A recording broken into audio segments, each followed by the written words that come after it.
Sanje Jola Zoge Chonam No Janju Bardu Dane Yapsu Che Dage Jinzo Jebe Sonam Je Dola Benjir Sanje Dubare Sho Sanje Jola Zoge Chonam No Janju Bardu Dane Yapsu Che Dage Jinzo Jebe Sonam Dola Benjir Sanje Dubare Sho Sanje Jola Zoge Chonam Janju Bado Dane Yapsu Che Dage Jinso Jebe Sonam Tola Benjir Sanje Dubare Sho.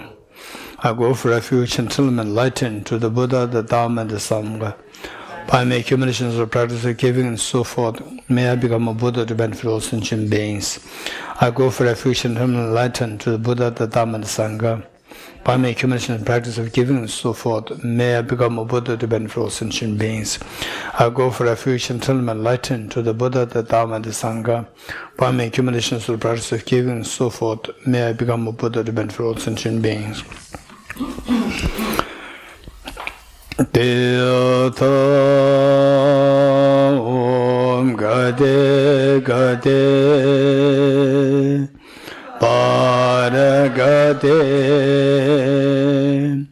Parasamgate Bodhiswatyata Om Gate Gate Paragate Parasamgate Bodhiswatyata Om Gate Gate Paragate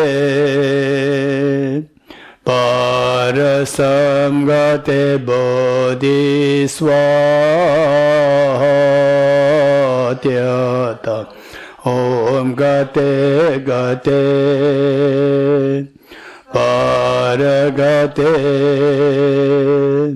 Parasamgate Bodhiswatyata Om Gate Gate Paragate Parasamgate Bodhiswaha.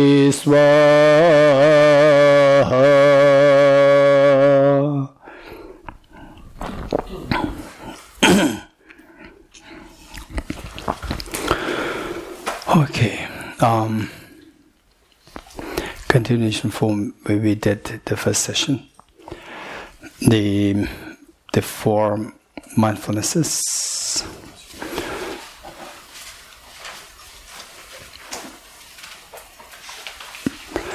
Okay. So we see that these four mindfulnesses, in a way, they are linked to each other.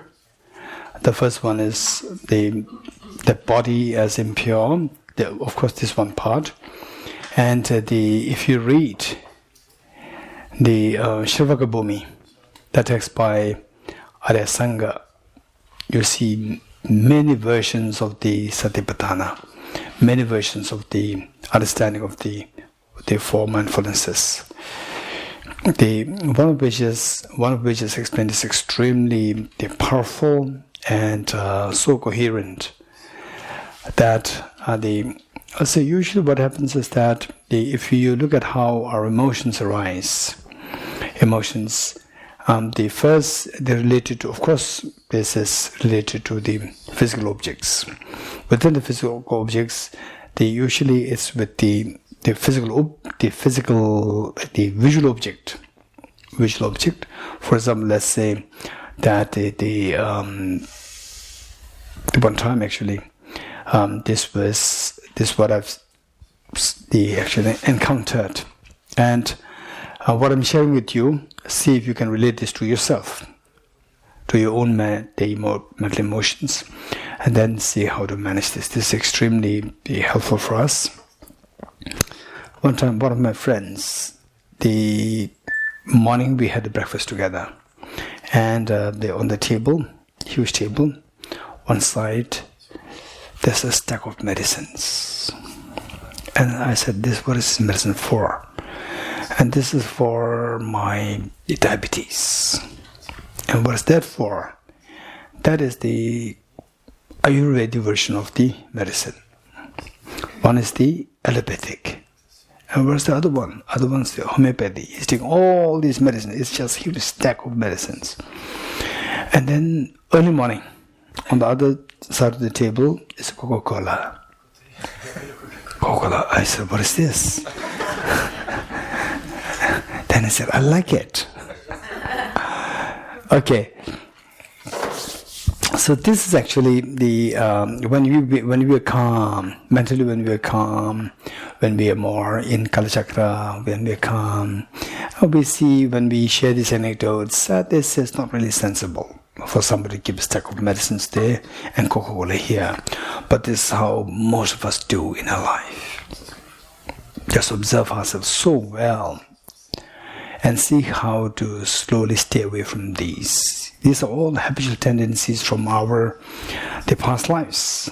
The ignorance. And the ignorance is not just a sudden ignorance, burst of ignorance, but the tendency of the ignorance that perpetuate all these habits. So see how to slowly get out of these habits. Think of this. This is really what happened. And this is actually not only somebody else doing this. In a way, similar of this kind is what we are doing ourselves. So see how to stay away from this. So there, what I'm saying is that the mindfulness of the body as impure, the body. So say our emotions, primarily two, attachment and aversion. What is attachment, aversion? Okay, by the way, let us explore a little bit what is attachment and what is aversion, and let us become a little clear about it. Anybody, what do you understand by attachment, let's say? Okay, Daniela? And grasping. Craving and grasping. What do you mean by craving and grasping?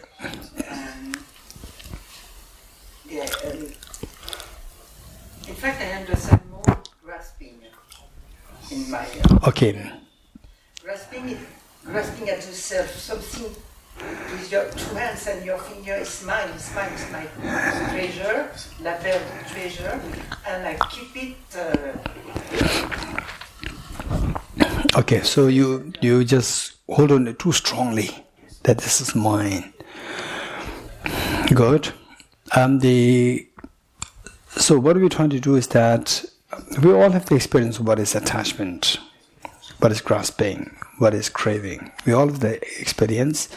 Just if you can articulate these more and more clearly. The one way how Daniela explained that we hold on to the object so strongly. That is mine. Yes, this is what creates lots of problem. And all these jealousies, these things happen all because of this. Craving happens. Then somebody is after this, then the jealousy comes in. Yes, that's very true. And then now, if you can see gradually, if you can see this inside you, like watching a movie, that will be extremely helpful to us to overcome these emotions. Anybody? Let us explain what you think. Okay, let us not repeat what somebody said, but if you have anything, is something from different angle you would like to share? Yes. Project super qualities on the object. You project, say you exaggerate qualities. You exaggerate, or you project the extraordinary qualities which are not actually there. In other words, you are exaggerating qualities, good qualities on the part of the object. Good. That's what I was going to say. Same. Anyone else? Yes. Involuntary pull towards the object. So there's an element of involuntary pull towards the object. Involuntary pull, right? How many agree with this? Raise hands. Involuntary pull, attachment. Involuntary pull. For example, say this is what maybe most of us when we are young meaning age, 17, 18, 19, 20, you go with your parents, or when you're like them, the 16, 17, we may not go with parents, right? You feel independent. So when 14, 15, You go with the parents in shopping malls, and the parents, they choose some clothes for you, right? You don't like it. You like the Louis Vuitton, Chanel, or what is that? Gucci. And then this one, no, color is not good. What color you want? Pink. This one, no, it's not good. So actually you have seen Chanel there, or Gucci there, and your mother's not looking at it. And then you say, okay, there's nothing which goes for me. Okay, let's go. And your mind is actually after this. So it's pulled. You would feel this pull, right? Okay, this is the meaning of involuntary pull. So attachment is the quality of the involuntary pull. Anything else? Yes, Mary Christian. Oui, c'est aussi quand on est privé de l'objet et qu'on commence à être en souffrance, donc la soif se réinstalle pour c'est plus le manque est important dans l'attachement.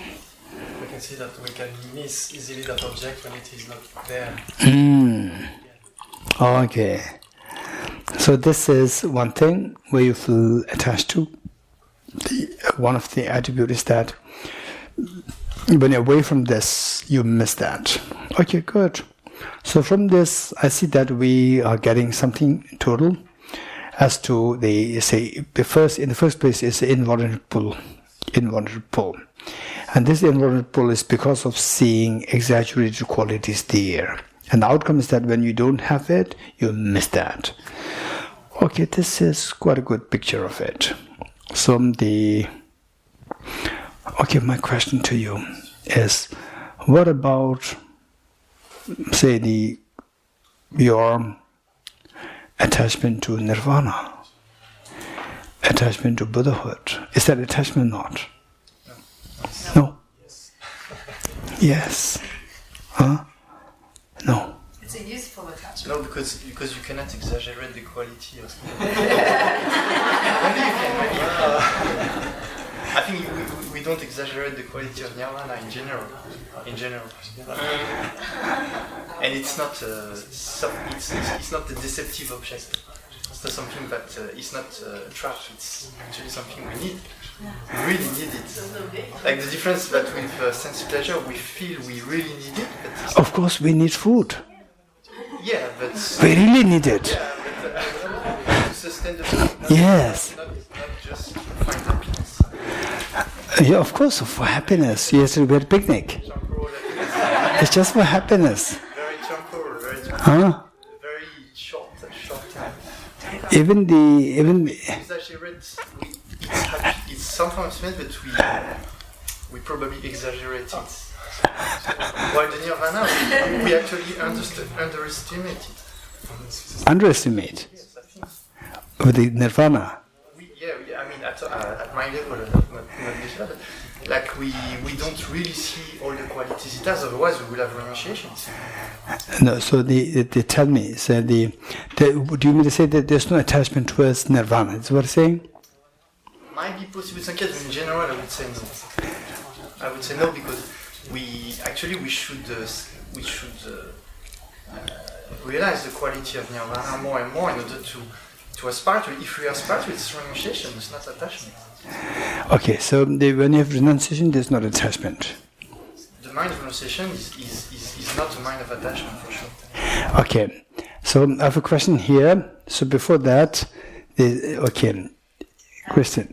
I think we relate to the sense of loss of freedom when we're attached, but when we are projecting our mind towards Buddhahood, which is a virtuous state which will liberate us, so we'll have freedom. It cannot be an attachment, because an attachment keeps us locked inside samsara, because of the fact that we are ignorant in projecting and wanting that object. We see it as inherently existing. But when we want to become a Buddha, we sense freedom, which is the opposite, so it cannot be attached. So which means that attachment, you look for something object to hold on to. Yeah. And then we don't hold on to nirvana or want this nirvana, no? No, because attachment keeps us totally unfree. and nirvana free us. This is the whole question. How does attachment keep us at the tight, bound? How? Because of the illusion that we are, when we, us the person, we want that object, we are in an illusory state. How we illusion? Well, because we know, of course I want this water. What's the problem? Because it keeps us in nirvana, because we are... to look for the water, it gives you nirvana. No, the state of mind, the state of mind that we have. We're talking about attachment. Water, I'm not attached. It's a need for human life. Yeah, so this is not attachment. No. Okay, we cannot have attachment to water. No, that's a human need. That's a biological. Okay, now I understand it. You cannot have attachment for cheesecake. Cheesecake, you cannot have an attachment. No, we need it. No, not. Of course, when you're hungry, cheesecake is helpful. No, you can eat an apple, and that's very good for you. And no attachment to apple. No, you can have apple without attachment. This is what I'm saying. You can have cheesecake without attachment. His Holiness can have cheesecake. That's the state of mind we are into when we eat the cake. Good. Anyone else? Are you over there? Pour moi, l'attachement est une source de souffrance pour moi et les autres, alors que désirer aller vers le nirvana et l'éveil, je ne ressens pas de souffrance. Il n'y a pas, je ne sais pas pourquoi, mais il n'y a pas d'aspect de souffrance ou de manque. We have attachment for something, it's a cause of misery, but when we wish for, when we desire nirvana or Buddhahood, I don't feel, I don't know why, but I don't feel any suffering in that. Okay. Stephanie, welcome.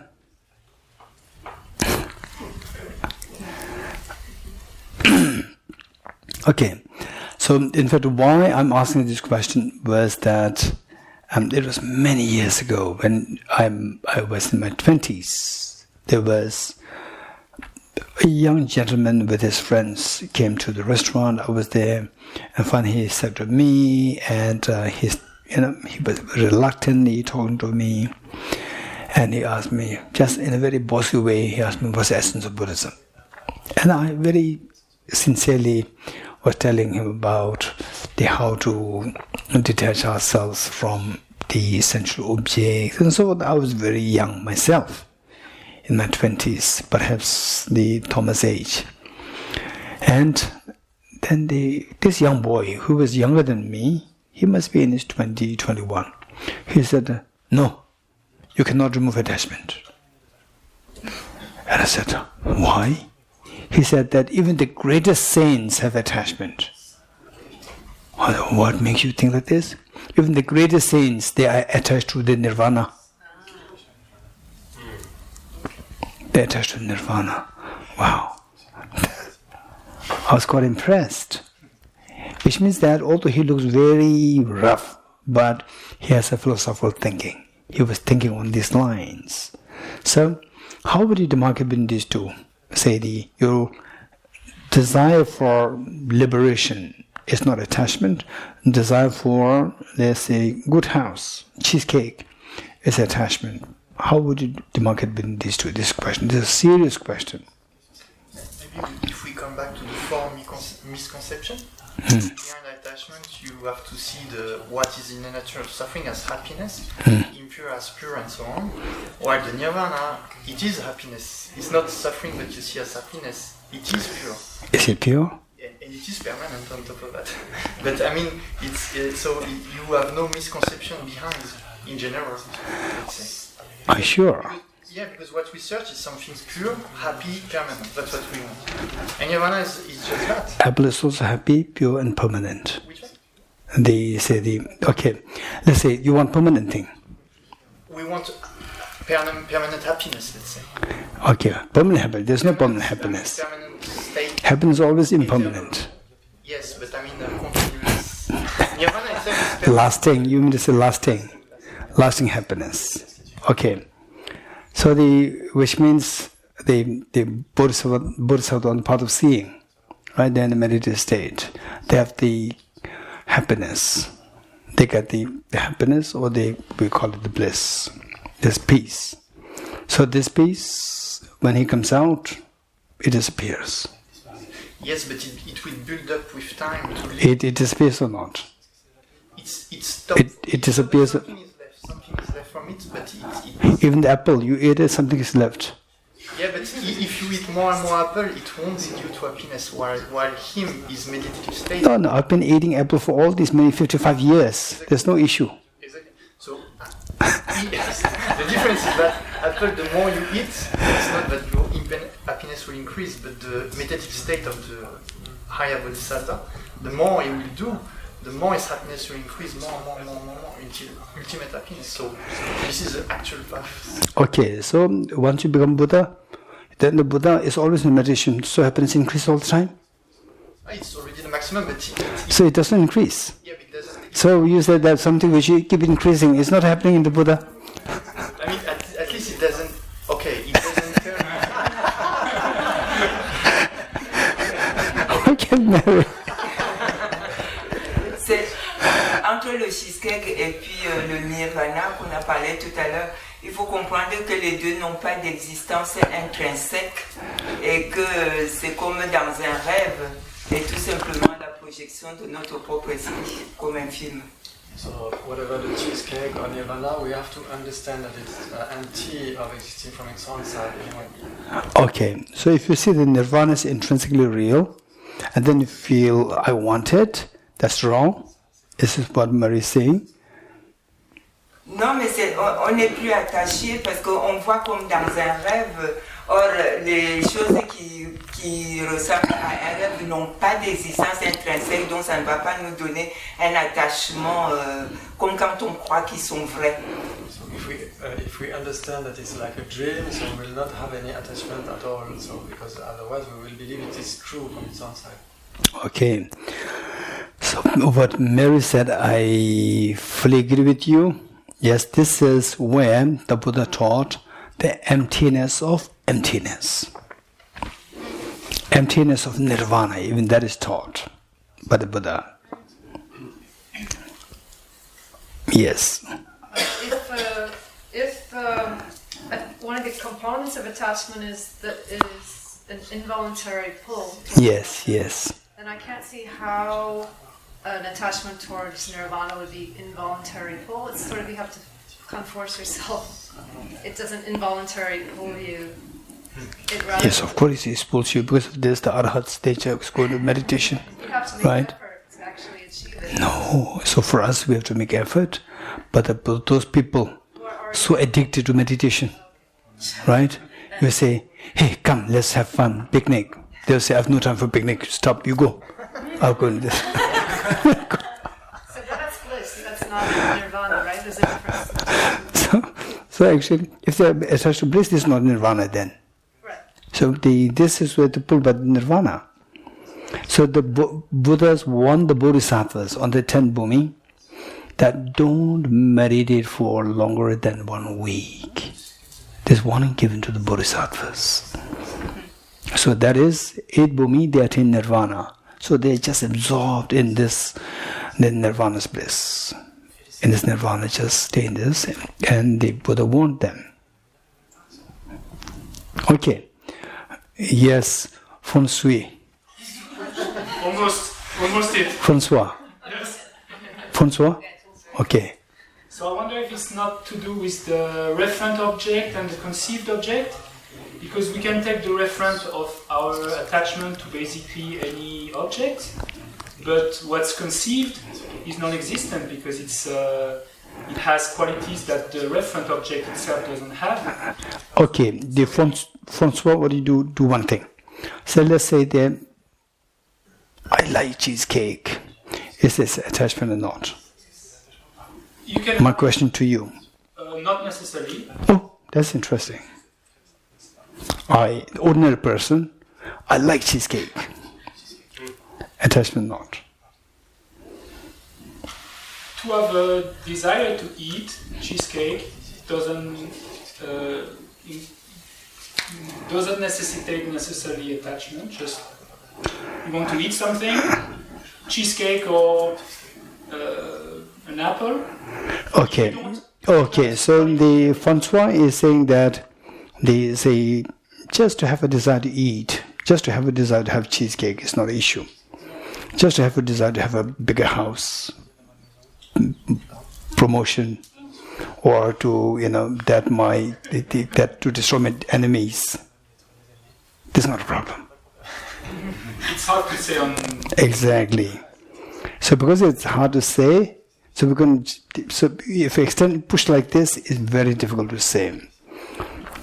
So what is attachment? To give a very clear understanding, it'll take time and requires reflection, deep reflection. So what qualifies attachment? So as Ben said, involuntary pull and push, involuntary pull.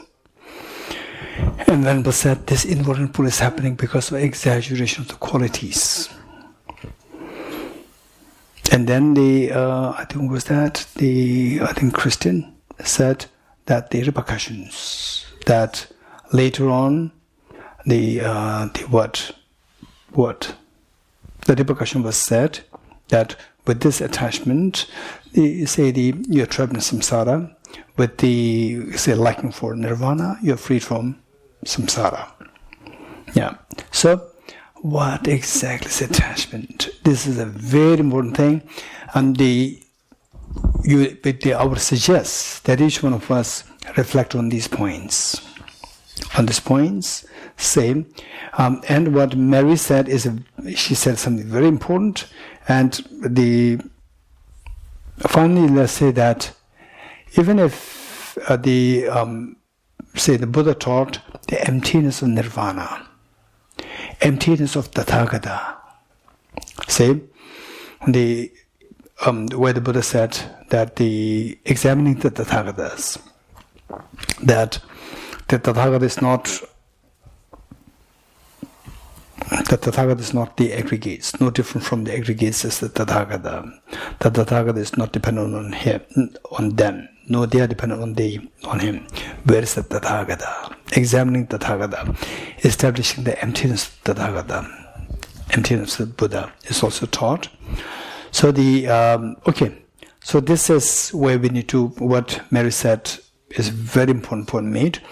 And if possible, in the course of this, the next few days till 8, we'll see that what's the real problem, the attachment or the samsara, what exactly is samsara, what exactly is attachment, these things we have to explore. Okay. So what I'm saying is that, let's say cheesecake, attachment to the cheesecake. And the cheesecake is what? Body, feeling, mind, or the phenomena other than these three. Body. Cheesecake is a body. Body doesn't mean physical, our human body, but it's a physical object. Cheesecake is a physical object. So first we feel attached to the cheesecake. That's a physical object. And particularly with the lockdown, if you didn't get cheesecake for the last 2 years, and suddenly you are so excited to go out, and then you get the first cheesecake that somebody passes by with the cheesecake, you'll be so excited. And the person tells you that, okay, so you are so excited with the cheesecake. And the person said that this cheesecake is 2 months old. Then your attachment dissolves. Your attachment dissolves. Because why you don't have any more attachment? You eat it, it will not taste good. It's very terrible. So, what is this taste? Body, feeling, mind, or the phenomena other than these three? Feeling. Pleasant feeling is not coming. So, actually you are not attached to the cheesecake physical body, you are attached to the feeling. Number 2, the feeling. Okay, so let's say that is there a time when you will feel like puking or throwing up, vomiting when you think of cheese, when you think of butter. Is there any time when somebody can feel like if it eats too much, or If you're vegan. yes, if you're vegan, it not make them throw up, it make them angry, or it make them inside, I like it, but I should stop it. I'm not puking. Anyone else? Any other situation? When you're nauseated. When you are nauseated. Exactly. When you're sick, when you're ill, particularly you are suffering from jointitis, nausea, nausea. When you feel that, then the mere smell of the butter, oil makes you throw up. Okay. So let's say that you are so extremely crazy after the cheesecake. Mere sight of the cheesecake makes your mouth water. And then you hear that this cake is 2 months old. Instantly, you will feel no. Okay, so attention stops. Which means from this you realize that it's not a physical cheesecake. It's a taste which gives you pleasant feeling. And then you say that, okay, don't worry, right? And let's say that the Virginia brings a fresh cheesecake. At that point, you don't realize that you are sick. You have a nausea. You are sick. And then the Virginia passes by with this fresh cheesecake. The smell, you smell it, and instantly you just feel like throwing up. Okay, so what happened? What happened? Now, you like to have it, please don't bring it close to me. Right? You feel like vomiting. What's the problem? Because you cannot feel that taste. You cannot feel the pleasant feeling because it gives unpleasant feeling now. So that is not even the taste. That's not even the taste. Right? So the point is that the first we see that our attachment to cheesecake seems like the cheesecake per se. Now we come to discover one layer subtler. It's not a cheesecake, but cheesecake taste. And the taste is actually related to your mind. Pleasant feeling is not coming, which is the mental state. Pleasant feeling is not coming. So it's the feeling. And who experiences this feeling? What experiences this feeling? My mind. This pleasant feeling is not coming. Usually when I taste cheesecake, it gives me a very pleasant feeling. Now this pleasant feeling is not coming to me. That's the mind which experiences it. Whose mind? Whose mind? My mind. So we see there are 4 things connected. So the first object, physical object, the body. Then we see that actually we are not attached to the body. It is related to the feelings that is triggered by this body, feeling of your mind. This feeling is experienced by your mind, which is impermanent. And this mind is your mind, which does not exist as intrinsically real. So it's not actually the body, it is the feeling. And even the feeling is actually experienced by your mind. If this mind, you see that this mind is of the nature, the transient nature. Which mind experiences pleasant feeling? The first moment, second moment, third moment. First moment of the mind which says that this is very pleasant feeling. The moment, it instantly changes to the second moment. Second moment instantly changes to the third moment. So there it is like you don't really feel that. If you think in that sense, then even the pleasant feeling is not something which you experience by your mind, because your mind is so transitory that the moment you say that this mind experience is already gone. And then later on, with the meditation on the emptiness of the mind, Mahamudra, emptiness of the mind, we'll learn how this mind is so transient.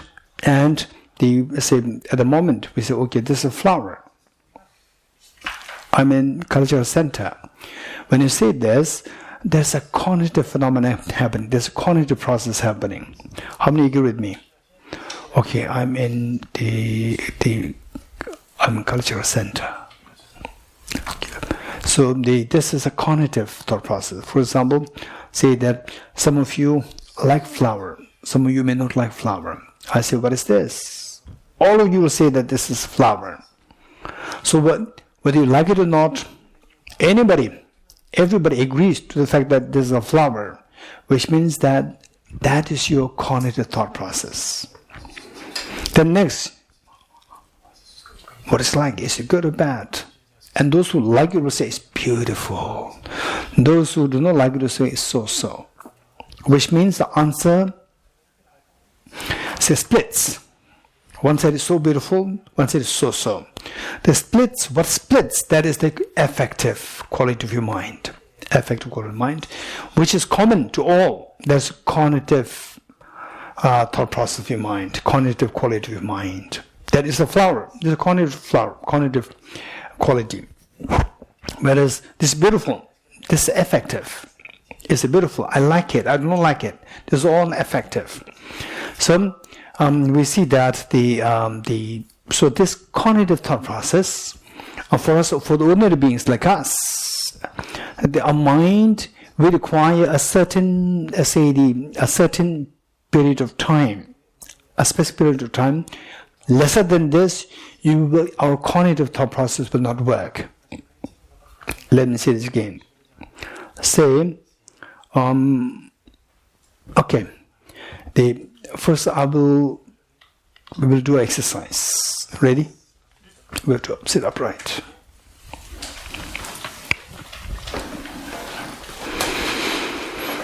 Oh, it's going to be. Okay, how many are good in mathematics? How many good in mathematics? Okay. How many are not good in mathematics? Raise hands. Oh, many of you. Okay, don't worry. How many of you are okay with the plus minus, not multiplication division? Plus minus, they're two numbers less than 5. 2, 3, 4. You're okay, raise hands. Okay, good. So let's do one exercise. Your job is just do the calculation. Calculation is not complicated. It's very simple, I promise. I'll make the numbers less than 6. And your job is to do the calculation mentally. Don't speak out. Just do the calculation mentally. In the end, when I say what is the answer, you give an answer. Ready? Okay. 2 plus 3 plus 2 plus 3 minus 1 plus 2 plus 3 plus 2 plus 1. What's the answer? 17. That's amazing. You are good. That's amazing. Okay, we'll do it again. Ready? I promise not to complicate it again. I'll not complicate it at all. It's going to be as simple as what we did before. Okay. Ready? 2 plus 3 plus 3 minus 4 plus 2 plus 3 minus 4 plus 3. Hey! Don't shout. Other people cannot hear you. Hear me. Okay, let's do it again. Don't shout. Just do it mentally. 2 plus 3 minus 4 plus 2 plus 3 minus 1 plus 2 plus 3 plus 3 minus 1 plus 2 plus 3 minus 1 plus 2 plus 3. What's the answer? 17. No.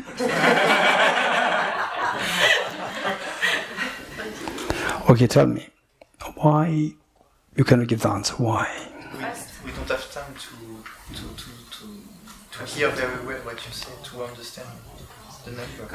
No, I did not say it clearly. Did I say clearly or not? Okay, I said it clearly. We don't have time to process. Yes, Virginia. Okay, your mind is slow. How many agree with Virginia's hands? Okay, your mind is slow, which means that your mind requires a certain period of time in order to process it. In order to process it, to make it a complete cognitive, cognitive process. So, in other words, we require with ordinary beings, require a certain period of time for to complete one cognitive phenomena.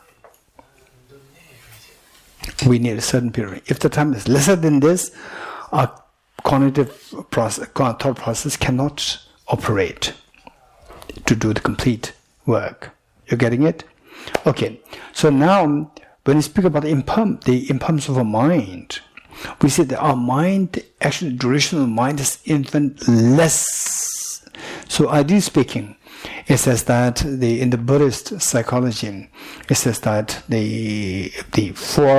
for a general person, but for bodhisattvas, high-level bodhisattvas, are very different. For the high-level bodhisattvas, they deliberately practice to see 173 topics within a span of 1/60th of a snap of a finger. Snap of finger duration. This duration is going to be like I don't know. So one snap of finger divided into 60, divided by 60. I asked one of my friends to do the calculation, and said that it is like 13 millisecond. 13 millisecond. Yeah. So let's say 13 milliseconds. If it's according to Buddhist psychology that we have, it says that for ordinary people like us, for a complete cognitive thought process, cognitive thought process to be complete, to bring to effect, complete, it requires 1/60th, technically 1/60th of the duration of the snap of a finger, which my friend says equals to like 13 milliseconds. 1 second split into 1,000 of these 13 of them. If it's less than this, our cognitive thought process cannot work. For the ordinary beings, for the bodhisattvas, not all bodhisattvas, high-level bodhisattvas. Let's say when we generate bodhicitta, when we spontaneously feel, may I become Buddha for the benefit of all sentient beings, we become bodhisattvas. But our cognitive, the activity is so slow as we are now. But when you reach higher level, like the part of seeing, then above that, then the cognitive thought process can be extremely fast and extremely effective. Okay, so when we think of this mind, okay, this is going to be very interesting. Since that we're going to do this again for this moment of practice, we will just do a quick exercise, and this will also be useful for us in the actual class. Okay. So the first, I'll give you a small job. That is, just to close your eyes and focus on this sound of the gong. Just focus on the sound of the gong, and you can enjoy it. So this is the first thing. The next things will be more complicated. Ready?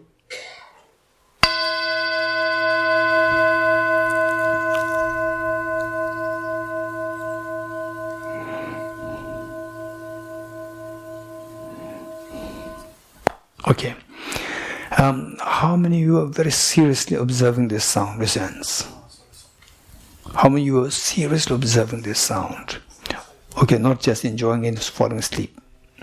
Okay, seriously observing it. Let's do it again.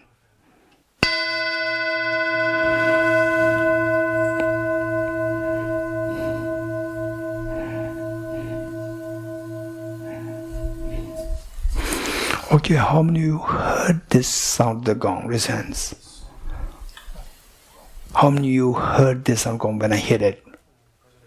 Okay, that's very easy, right? Now, next question. Next question is, I want you to say you heard means you are very sure, 100% sure that this is your ear and this is the sound. You heard the sound means you are conscious, your mind actually registered the sound in your mind. Raise your hand. Yes, my mind actually registered this sound in my mind. Good. Okay. Registered means your mind was cognitively active. to register it. You're getting it? Cognitively active. The next is what's the difference between, let's say, this sound and the sound of a gong which you heard 10 years ago? What's the difference? One is past and the other is present. You agree with me? Okay. So now it's going to be a little more complicated. Don't think of the past. Don't think of the future. Think of the present moment of this sound. You getting it? I'll hit the gong. You just observe the present moment of the sound. You getting it? And then I'll ask a question later. You give an answer accordingly. You getting it? What did I say? Observe sound and just forget the past moment, forget the future moments, and focus on the present moment. Once that is done, then I'll ask the questions. Did you all follow the question? Good. Okay, just observe the present moment of sound. Ready?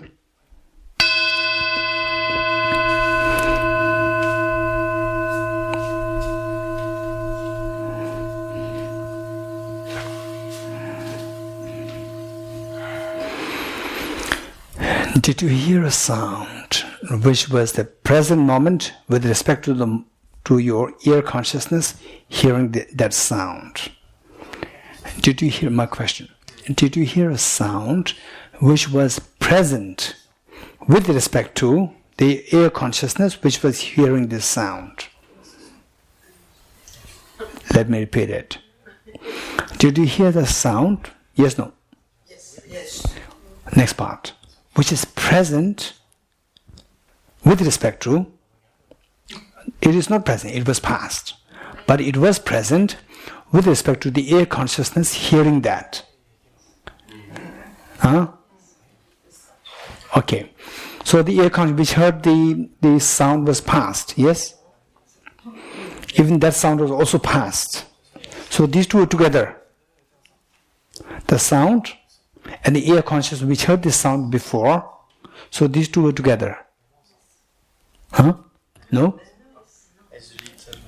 Okay, there may be a little difference. Okay, that's good. But both are past. You agree? Okay. So this sound you heard before, that was past or present now? Past. Ear consciousness which heard this sound was past or present? Past. Very good. Both are past. You're getting it? Okay. Now let me say that in the conventional sense meaning, don't go into philosophy. One moment, the sound is faster. The sound was one moment before the ear consciousness. We talk about so I'm presently with you. You're getting it? Okay. I'm presently hearing the sound. I'm presently hearing this sound. So in a very conventional sense, in a loose sense, in other words, in a loose sense, that sound and the ear consciousness hearing the sound, these two are, let's say, in a loose sense, simultaneous. In a loose sense, simultaneous. Both are past. Okay. Both are past and these two are simultaneous. These two are present with respect to each other. Yes? In a loose sense. You agree or not agree? Good. Okay, now ready for next one. I want you to say, present moment means is a time. Yes, no? Present moment is a time. Right? Time should necessarily have a beginning, middle and end. Any time should necessarily have three components. The beginning, middle and end. You agree? Not agree? Mark agrees. How many agree with me? Okay, all of you agree. Time means, if the time does not have these three components, it is not a time. Let's not forget it. If a time does not have these three components, it is not a time. time should necessarily have these three components, beginning, middle, and end. Say 2020 and 2022, and in between is 2021. 2021 should have the beginning, middle, and end. If it does not have beginning, middle, and end, and the beginning and the end should be together. If these two are not different with respect to 2021, then the beginning and middle, they should all mean the same. If they are same, beginning and end should be same. If the beginning and end is same, then 2021 beginning is what? 2020 end. 2021 end is 2022 beginning. If the 2021 beginning and these two are same, 2020 end and 2022 beginning should be same. You understand it? Okay, is there anybody who can paraphrase what I said? Repeat what I said? Raise hands. Raise hands. Who can repeat what I said? Exactly. Yes. Thomas? Pour que 2022 commence, il faut que 2021 soit terminé. So after the 2022 begins, we need that 2021 ends. So that they have to be at the same moment. The pass from 21 to 22, they are concomitant. Say it again. That there is a moment where 21 and 22 are on the same. They're concomitant. Yes. Often this was the same. Was a problem? No, it's not a problem. So I pointed to a problem. I pointed to a problem that 2020 end and 2022 beginning should be same. If these two are same, 2021 is gone. It was not a time. You're getting it? So how did I explain that 2020 end, 2022 beginning should be same? How did I explain this? Yes? There is no difference past, present and future, and then it will overlap. It's like there's no time. Is that right? If the past, present and future, beginning, middle and end, if the time does not have the beginning, middle and end, then the say 2020 to be the past, okay 2020, then followed by 2021, followed by 2022, then 2021 should not be existing. The two should overlap. 2021 beginning, mid, end, they should overlap. If they overlap, then the beginning of 2021, which is simultaneous with end of 2020, and the end of 2021, which is simultaneous with the beginning of 2022, should be same, which means end of 2020 and beginning of 2022 should be simultaneous. If these two are simultaneous, then 2022 becomes meaningless. Right? So this is what Ajala is saying. How many agree with Ajahn raise hands? Ajahn? Okay, we all agree. This is a good point. Good. So with this, we see that if you go like this, then we see that no matter how short a time is, it should necessarily have three components. If you don't have these three components, then you end up in contradiction of not being able to pinpoint your time. And the reasoning was posited by Acharya Vasubandhu. This reasoning was taught by Acharya Vasubandhu. In his text, 30 stanzas. 30 stanzas or 20 stanzas. Okay, this is what I cited here in this. There is here.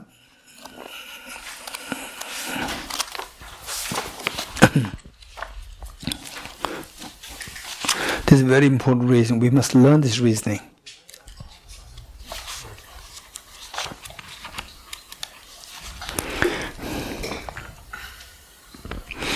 Okay, it is on, in English it is on page 217, Ultimate Reality, Madhyamika Philosophy. 217, let me see.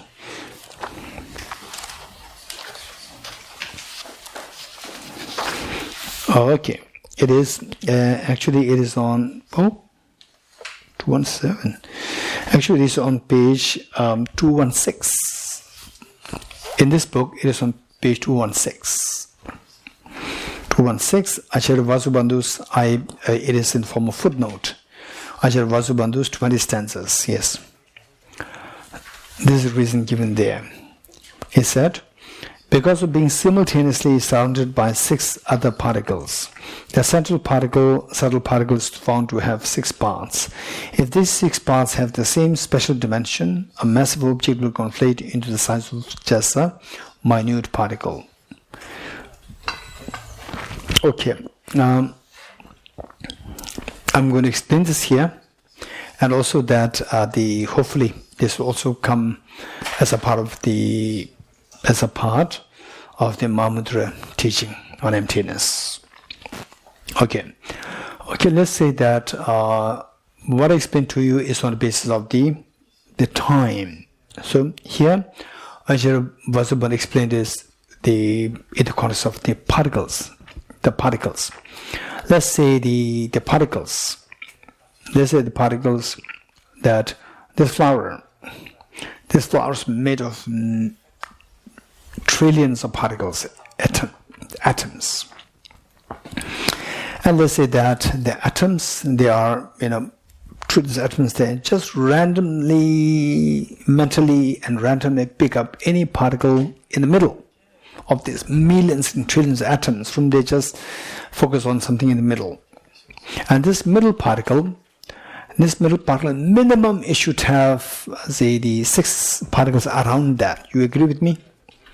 That middle particle should have 1 particle to the east, west, north, south, top, down. There should be 6 particles around this, minimum. You agree with me? Good. So now what it says is that if these particles, like the time, what I said is that time, however small the duration of the time should necessarily have 3 components, the beginning, middle, and end. It should, in other words, it should have 3 parts. Likewise, the particles, however tiny the particle is, it should necessarily have 3 different parts. 1 to the north, 1 to the east, west, south, then what? North, and then top, down. Minimum, there should be 6 parts to the particles.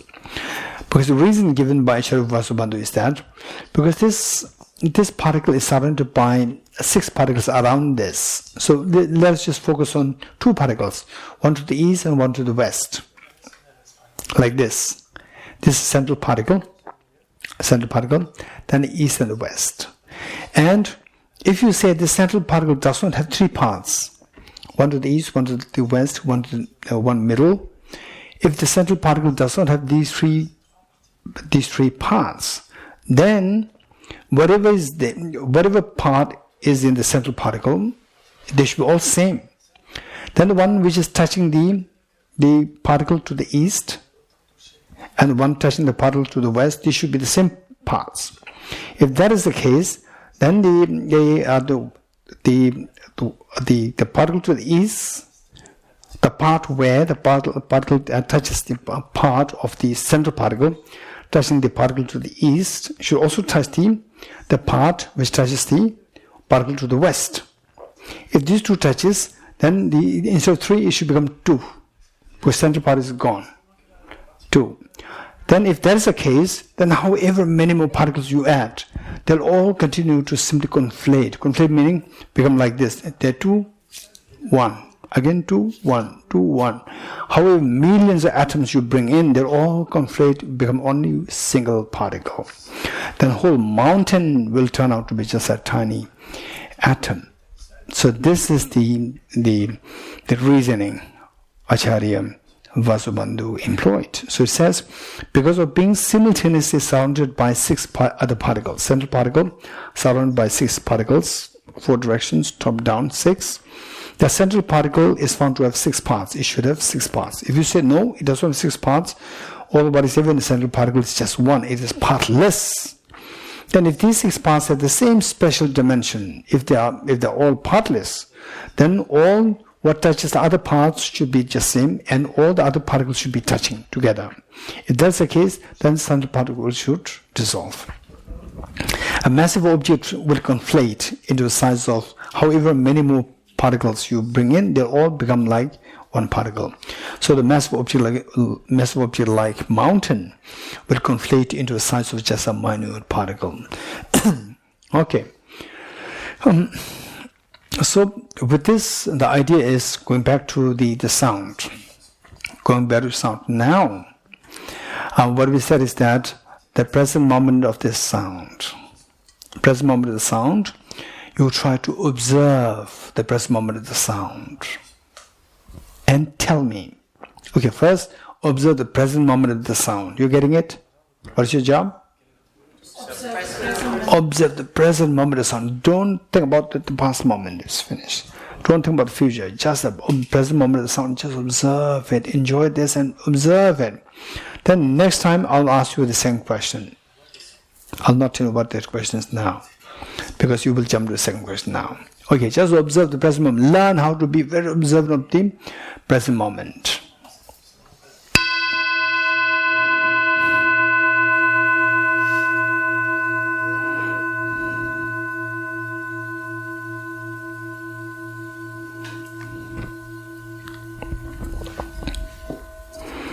Okay, how many you observed that what we call as the present moment of the sound at that moment?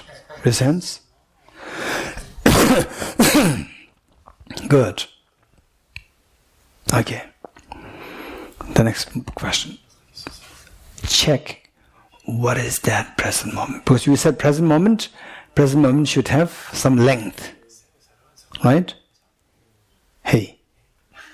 Present moment should have a length. Length meaning beginning, middle and end. There should be duration. You just observe what is the duration of that present moment. Right? I don't want you to bring the sound of the 2021. Why not? Because that is gone. I don't want you to bring the sound of the 2023. Why not? That's the present, year to come. I only want you to bring the present moment of the sound. What is the duration of that present moment with respect to the ear hearing this sound? This sound. You getting it? Okay. Observe it. And tell me what's the duration of the present moment.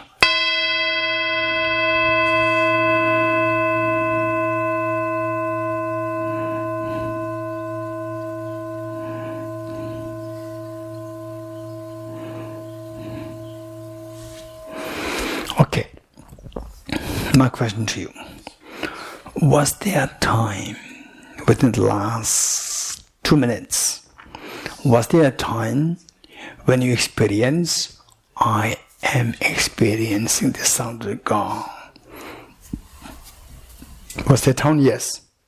Yes, no? Good. What's the duration of that time? Resents? Depends. No. You heard it not? Yes. You heard it not? You heard it not? Did you really hear it or just you were imagining? Yes. Hear it. I heard it. I heard it. The present moment with respect to ear consciousness?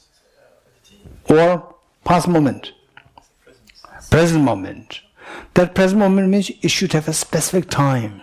It cannot be like it is both 1 hour or 2 hours. No, don't say like this. It's a very specific time. What is that specific time? Don't say it depends. 3 seconds.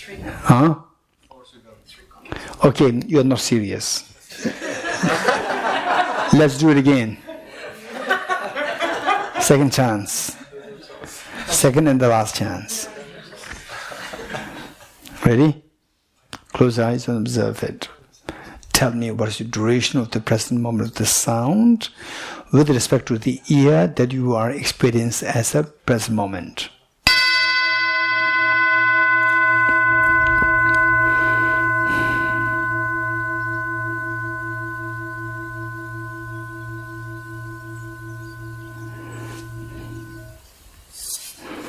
Okay, what's the duration? Yes. Il n'y a pas eu de durée, c'est-à-dire la durée n'existe pas. La durée n'a pas d'existence là, pas du tout. There is no duration at all. No duration. Non. There's no duration. Non. Il n'y a pas eu de durée. There's no duration. Okay. Tout simplement parce que le temps, à chaque fois qu'on l'a divisé, on est arrivé à non-existence du temps. Donc le son, lui, ne peut pas durer dans un temps qui n'existe pas. On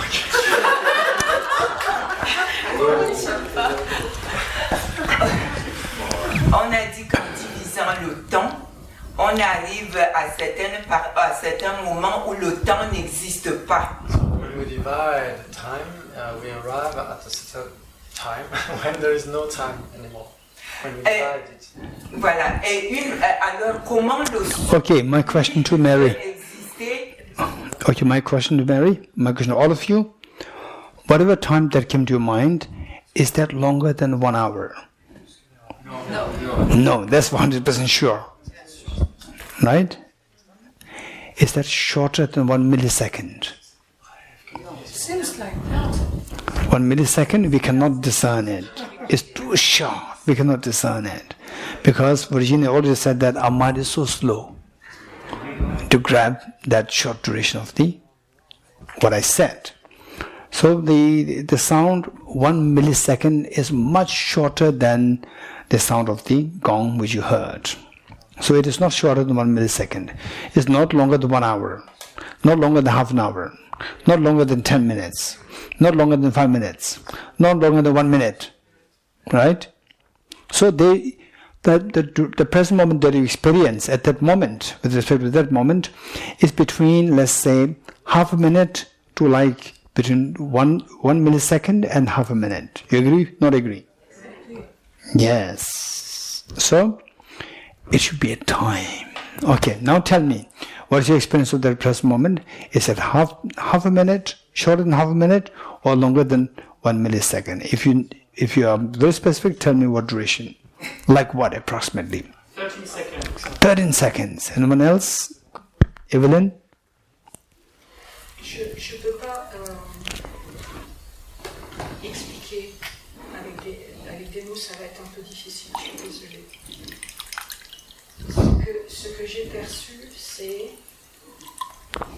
Déjà, j'avais la sensation que ça ne passait pas par les oreilles, que le son était plutôt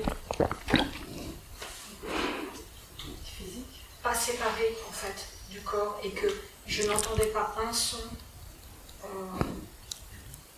Je ne sais pas comment expliquer ça. C'est quelque chose que j'ai ressenti, mais je n'entendais pas le son avec les oreilles. Et il n'y avait pas de séparation entre le son et le corps, et les deux étaient...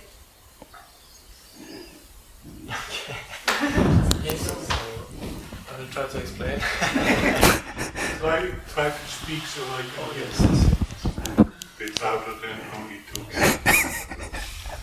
So it's very hard to explain from Evelyn. It seemed not to be heard by the ears, but through the body, without being separate from the body, something like this. The sound in the body are not separate. Okay. One sound. And not only hearing one sound. Okay. Okay, good. Anyone else? Yes. J'ai été perturbée parce que les premières fois j'essayais de rester dans le présent et à ce moment-là le son change tellement que le temps devient très très très petit et la conscience du son a du mal à suivre. Fermer, ouvrir, enfin. Et la deuxième fois je l'ai fait plus classiquement, j'ai compté une dizaine de secondes, mais le son a énormément évolué entre le début et la fin, donc c'était le temps, mais c'était plus le son, puisque le son n'était plus le même. Donc au début tu as dit, J'ai tenté d'être dans le présent. It was a bit disturbing at the beginning because it seemed that my consciousness could not follow the rhythm of the sound, and afterwards it was like c'était quoi après? Qu'est-ce que tu as dit? Yes, because the sound was evolving so much, so it was so difficult to stay on one type of present sound. Okay, so yes, what Mary Krishna said is very true. The sound simply keeps evolving, and then your mind cannot really sit on one sound. Okay, good. Anyone else? My feeling is that it depends how I focus. If I can focus in a way, okay, just hearing the sound, like without trying to go very small. And if I want to go more specific, then so it seems it depends how I focus. The length of time to be present. For me, I felt it depends how I focus on the sound. I can focus just, okay, I'm hearing sound, or now I want to go in each movement, or change of the sound as much as I can. But so, yeah. Okay, yes. Don't forget what he's saying. All of you, my question to you, so that your points will become very clear. Did you hear the sound?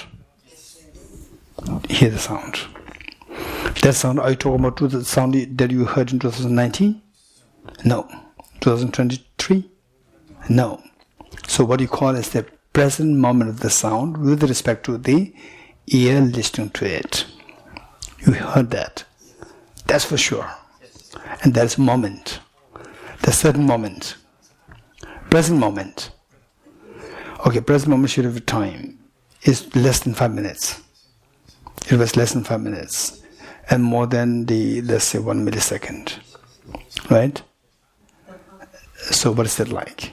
Now I helped you to make it very clear.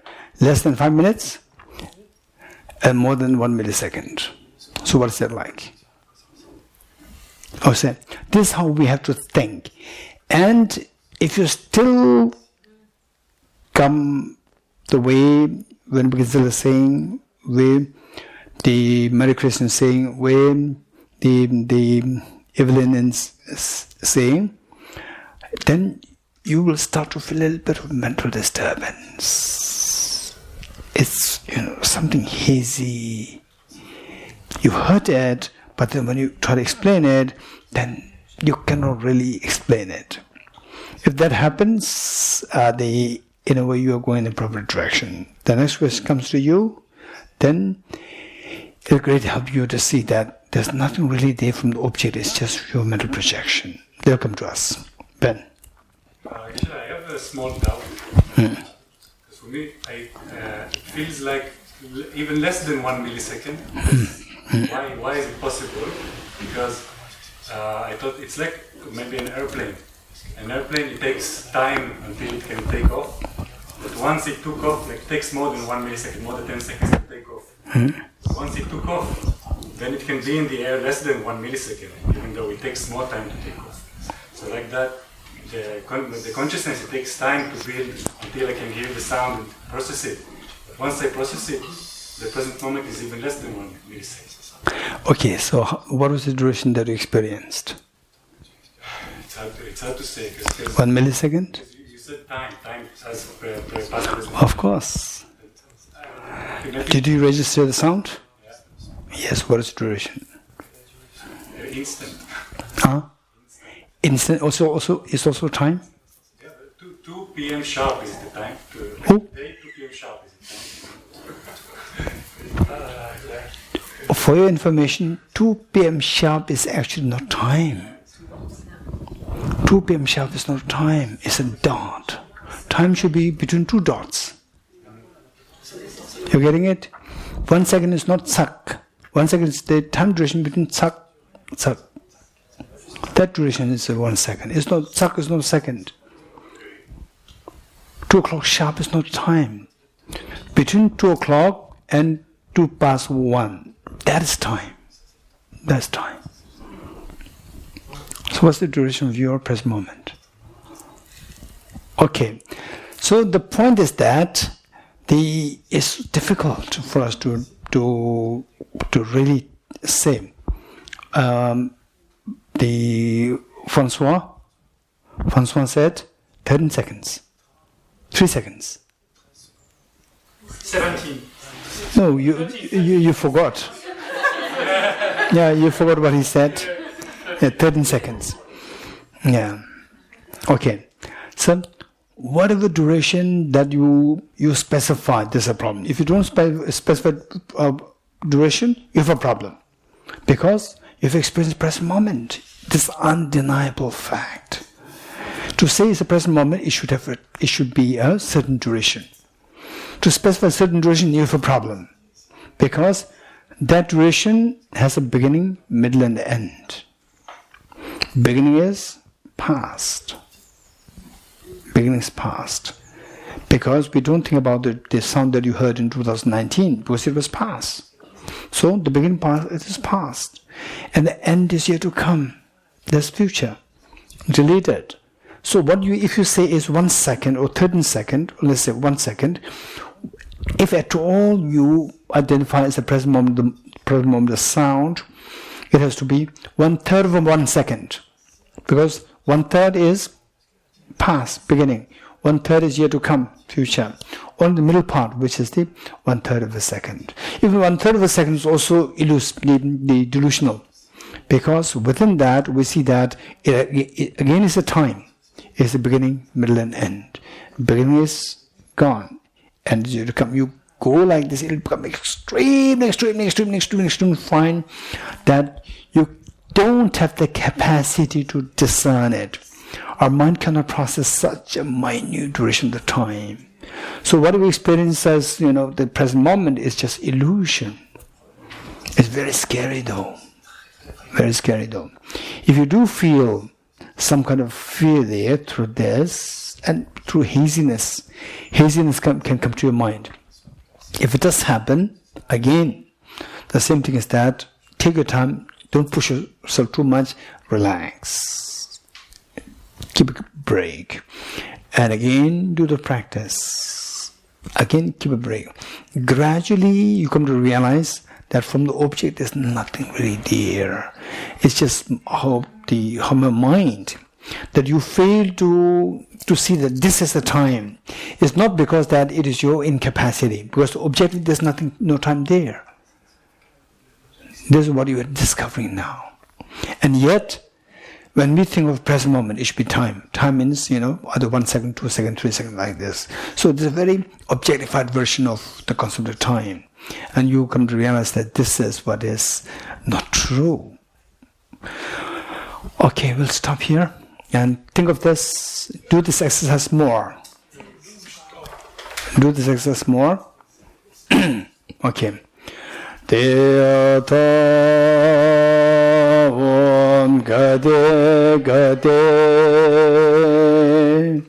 para gade para sam gade bodhi swaha Teata gade gade Paragate Parasamgate Bodhisvatyata Om Gate Gate Paragate